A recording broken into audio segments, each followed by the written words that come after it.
Story hub کے معزز ناظرین و سامعین، السلام علیکم۔ وہ دور عورتوں کی جھرمٹ میں تھی۔ میں بہت دیر سے اسے تکے جا رہا تھا، مگر آج اس میں بہت بڑی تبدیلی آ گئی تھی۔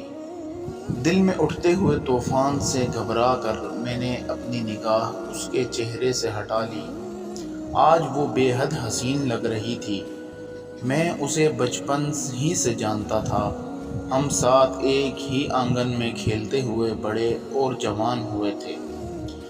جب ہم نئے نئے جوان ہوئے تھے تو اس نے اپنے جذبات کا اظہار بھی ہم سے کیا تھا، مگر آج میں یعنی ساحل کو پتہ چل گیا تھا کہ اتنے برسوں سے اس کی محبت سے بچنا ایک فریب تھا جو میں خود کو دے رہا تھا۔ اس کی محبت تو میری ہر سانس میں شامل تھی، مگر یہ خبر اس وقت ہوئی کہ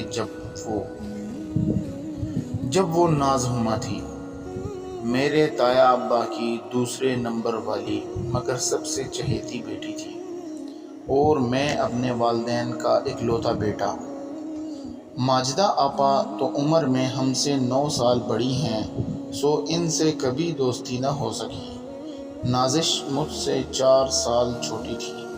ہم دونوں میں خوب بنتی بھی تھی۔ تایا ابا ساتھ میں ہی رہتے تھے، وہ حیثیت میں ہم سے کچھ کم تھے، مگر خوشحالی کی زندگی پوری فیملی بسر کر رہی تھی۔ میرے والد صاحب سرکاری محکمے میں بڑے افسر تھے اور تایا ابا پرائیویٹ جاب کرتے تھے۔ والد صاحب کا بس چلتا تو کب کا بٹوارا ہو گیا ہوتا، مگر دادا جان کی خواہش تھی کہ ان کی حیات میں دونوں بیٹے ایک ساتھ ہی رہیں۔ والد ماجد دادا جان کی خواہش کا احترام کرتے تھے، مگر قسمت کو کچھ اور ہی منظور تھا۔ جب میں 17 سال کا تھا تو اچانک تایا ابا کا حرکت قلب بند ہونے کی وجہ سے انتقال ہو گیا تھا۔ ایک قیامت تھی جو ہمارے گھر پر نازل ہوئی تھی۔ دادا جان کو سخت صدمہ لگا تھا۔ تایا امی کی آنکھیں آنسوؤں سے خالی نہیں رہتی تھیں۔ نازش کی آنکھوں کی چمک رفتہ رفتہ ماند پڑ گئی تھی۔ پرائیویٹ جاب کی وجہ سے تایا امی کے سامنے مستقبل ایک سوالیہ نشان کی طرح تھا، جو کہ ابھی بیوگی کا غم اوڑھے ہوئے تھی۔ تب والد ماجد نے دادا جان کی خواہش پر آگے بڑھ کر ان کا سرپرست ہونے کا یقین دلایا۔ دادا جان کی ہی خواہش کے مطابق میری اور نازش کی شادی بھی طے ہو گئی۔ ہم دونوں کی منگنی ہو گئی اور تب سے میں نے نازش کو اپنی زندگی کا ایک حصہ تصور کر لیا۔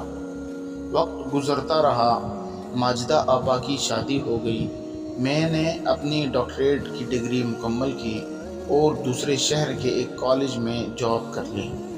دادا جان کی موت ہو چکی تھی، نازش ابھی ماسٹریٹ کر رہی تھی۔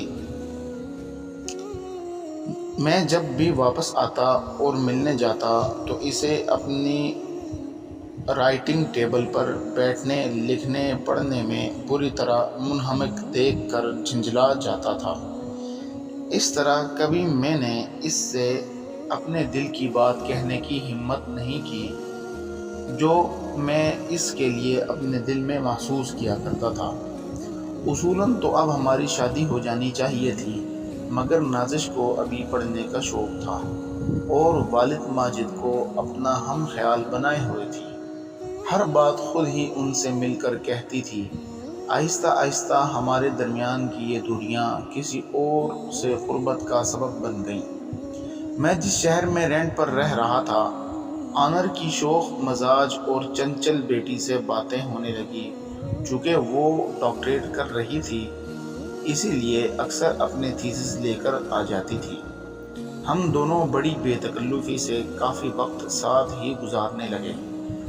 گزرتے وقت کے ساتھ وہ اکثر ہمارے کمرے میں آنے لگی اور دونوں ہی زیادہ تر وقت ساتھ ہی رہنے لگے۔